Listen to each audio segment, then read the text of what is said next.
Hello दोस्तों, हम आपके लिए शिवलिंग ज्योतिर्लिंगों से जुड़े रोचक तथ्य खोज कर लाए हैं। क्या आप जानते हैं शिवलिंग और रेडिएशन के बीच भी कोई संबंध हो सकता है? जी हाँ, ये सच है। भारत का रेडियो एक्टिविटी मैप उठा लें, आप हैरान हो जाएंगे। माना जाता है कि भारत सरकार के न्यूक्लियर रिएक्टर के अलावा सभी ज्योतिर्लिंगों के स्थानों पर सबसे ज़्यादा रेडिएशन पाया जाता है। शिवलिंग और कुछ नहीं बल्कि न्यूक्लियर रिएक्टर की तरह ही माने जाते हैं। मान्यता है कि शिवलिंग के ऊपर जो जल चढ़ाया जाता है उस जल से वह शांत रहते हैं। महादेव शिव शंभू के सभी प्रिय पदार्थ जैसे कि बेलपत्र, धतूरा, गुड़हल आदि सभी चीज़ें न्यूक्लियर एनर्जी सोखने वाली होती हैं। इनमें से कुछ के रेडिएशन सोखने के तो वैज्ञानिक प्रमाण भी मिले हैं। ऐसा माना जाता है कि शिवलिंग पर जो जल चढ़ाया जाता है वो भी रेडियो एक्टिव हो जाता है। इसीलिए शिव मंदिरों में जहाँ पर शिव जी के ऊपर डाला हुआ जल जिस स्थान से बाहर निकलता है उसे हम हिंदू मान्यता के लोग लांघते नहीं हैं। जो हमारा भाभा एटॉमिक रिएक्टर का डिज़ाइन है वो हमारे शिवलिंग की ही तरह है। शिवलिंग पर चढ़ाया हुआ जल नदी के बहते हुए जल के साथ मिलकर औषधि का रूप ले लेता है। इसलिए हमारे पूर्वज हम लोगों से कहते थे कि महादेव शिव शंभू अगर नाराज़ हो जाएंगे तो प्रलय आ जाएगी। ध्यान देने वाली बात यह है कि हमारी परंपराओं के पीछे कितना गहरा विज्ञान छुपा हुआ है।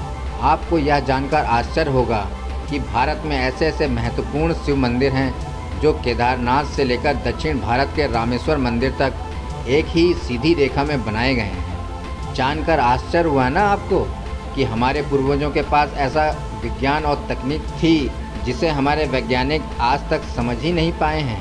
उत्तराखंड का केदारनाथ मंदिर, तेलंगाना का कालेश्वर मंदिर, आंध्र प्रदेश का कालहस्ती मंदिर, तमिलनाडु का इंकबिरेश्वर मंदिर, चिदम्बरम मंदिर और रामेश्वर मंदिर को सीधी एक रेखा में बनाया गया है। अरे क्या सोचने लगे आप? अभी तो और बहुत कुछ है।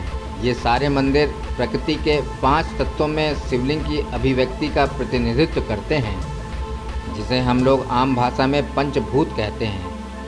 पंचभूत यानी पृथ्वी, जल, अग्नि, वायु और अंतरिक्ष। इन्हीं 5 तत्वों के आधार पर इन 5 शिवलिंगों को प्रतिष्ठापित किया गया है। इन सभी मंदिरों के पीछे निश्चित ही कोई विज्ञान होगा जो मनुष्य के शरीर को प्रभावित करता होगा।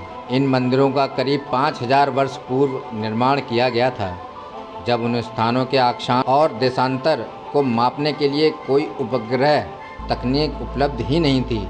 तो फिर कैसे इतने सटीक रूप से इन 5 मंदिरों का निर्माण किया गया होगा? इन मंदिरों में हमारी इतनी आस्था है कि जब हम अपनी आँख बंद करते हैं तो एक शंख की ध्वनि हमारे कानों में सुनाई देने लगती है। क्या आप लोगों को भी सुनाई दी ना? यही चमत्कार है हमारे मंदिरों का। अब यह आश्चर्य की बात नहीं तो और क्या है कि ब्रह्मांड के 5 तत्वों का प्रतिनिधित्व करने वाले ये 5 शिवलिंगों को एक समान रेखा में सदियों पूर्व ही प्रतिष्ठापित किया गया है। हमें हमारे पूर्वजों के ज्ञान और बुद्धिमत्ता पर गर्व होना चाहिए कि उनके पास ऐसी विज्ञान और तकनीकी थी जिसे आधुनिक विज्ञान भी नहीं भेद पाया है। माना जाता है कि केवल यह 5 मंदिर ही नहीं अपितु इसी रेखा में अनेक मंदिर होंगे जो केदारनाथ मंदिर से रामेश्वर मंदिर तक इसी सीधी रेखा में पड़ते हैं।